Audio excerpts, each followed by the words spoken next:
Shalom shalom, ndabaramukije mu izina ry'umwami wacu Yesu Kristo. Iganiro ni ubuzima buhindutse.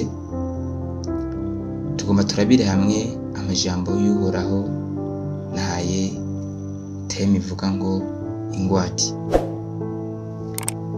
Imbere y'uko turabira hamwe amajambo muri Bibiliya aza kudushigikira ndetse no kutwerekeza muri iri jambo ryacu ingwate, nagomba twibukanye ingwate icarico. Ingwate ni ikintu umuntu atanga kugira ngo ahabwe inguzanyo, canke ikintu umuntu atanga nk'ikimenyetso ko azoshitsa isezerano asezeranye. Ariko kandi iyi ngwate iza kuba ari ikintu c'agaciro kirusha isezerano asezeranye. Ndatanga akarorero, iyo umuntu agiye gusaba ingurane muri banki bivanye n'igitigiri c'ingurane asavye, banki yashaka kumubwira ati zana ingwate y'ingurane. Rero iyi ngwate banki ikiraba ingurane uyu muntu asavye n'ingwate atanze, ingwate iza kuba ifise igiciro kisumba ingurane yasavye. Nk'icemezo banki ivuga ati kumbura uyu muntu ntazoheba iyi ngwate yiwe kubw'iyi gitigiri c'amafaranga angana uku atwaye. Rero ingwate ari ikintu c'agaciro kirusha isezerano wasezeranye. Navuga cama kiba icibutso canke cama kiba ikintu uyu muntu yama yiheza avuga ati isezerano rirahari kandi rizoshitswa. Murakoze, reka twisunge Bibiliya kugira ngo dushigikire iri jambo. Reka dusome igitabo icete ca kabiri Pawulo yandikisha ingero ry'Ikorinto ca mbere ku murongo 22 avuga ngo, kandi niyo yadushizeko ikimenyetso itugwatiriza mwemu wayo mu mitima yacu. Kandi niyo yadushizeko ikimenyetso tugwatiriza mwemu wayo mu mitima yacu. Katurabire hamwe n'amajambo dusanga mu gitabo mu cete Pawulo yandikiye Abanyefeso igice ca mbere ku murongo wa 13 n'umurongo wa 14 haratubwira ngo, muri we namwe mumaze kumva ijambo ry'ukuri niryo butumwa bwiza bw'agakiza kanyu, mumaze no kumyizera niho mwashiriweko ikimenyetso, nico mwemu yera yasezeranye. Niwe ngwate y'umwandu tuzohabwa kugira ngo abo Imana yaronse ibacungure mu bwiza bwayo ushimwe.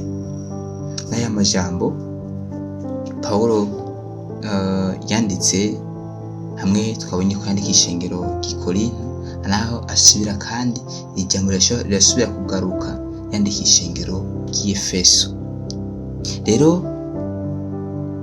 ingwate Bibiliya iriko iravuga muri amajambo yose twasomye, tubona ko iguma igaruka ingwate ariyo mpwemu yera. Mu isezerano rya kera iyi mpwemu yera Bibiliya yita ngo ni mpwemu w'Imana, ariko kandi mu isezerano rishasha Bibiliya yita ngo ni mpwemu yera wasezeranye nk'Imana iba muri twebwe.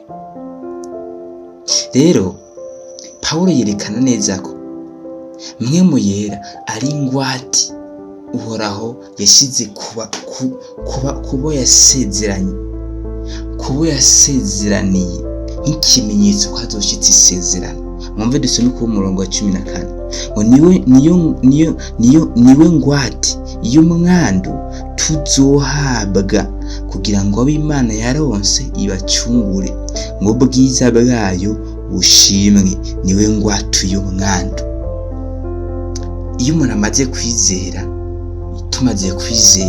tumaze kwizera ijambo ry'ukuri, tuhabwa mpwemu yera.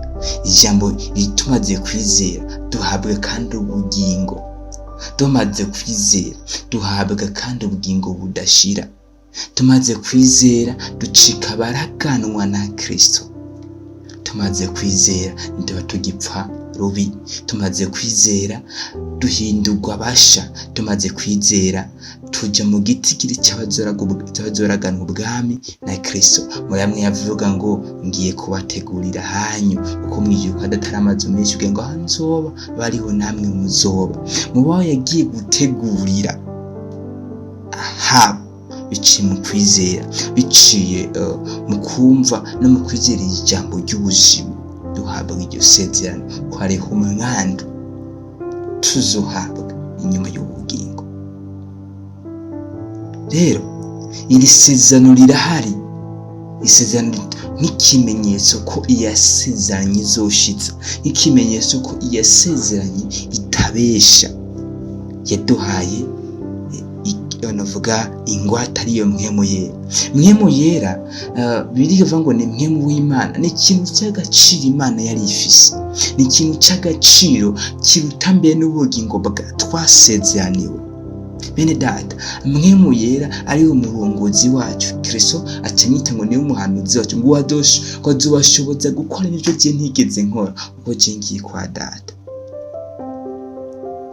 Uhoraho ntazoguheba kuko ufise ingwate yiwe.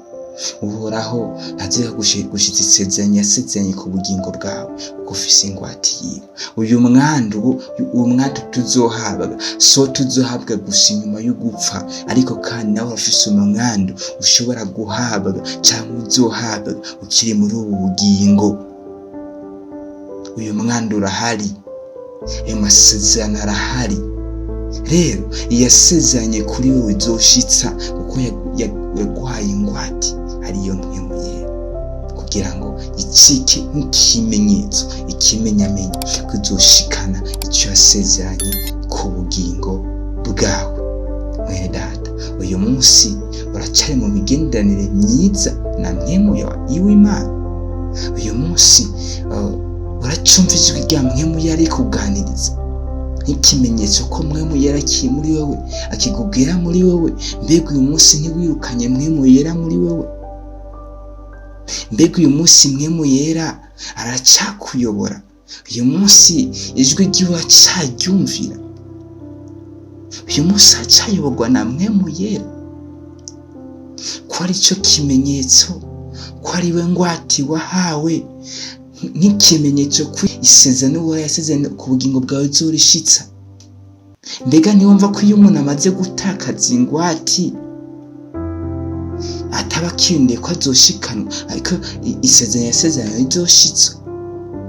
Suzuma imigenderanire yawe na mpwemu yera, uragukira umurongo umwe na mpwemu yera.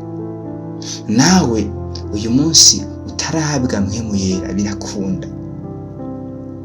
Mpwemu yera ntaboneka iyo twasenze cyane, mpwemu yera ntaboneka iyo twirutse cyane, mpwemu yera ntaboneka iyo twaririmbye cyane.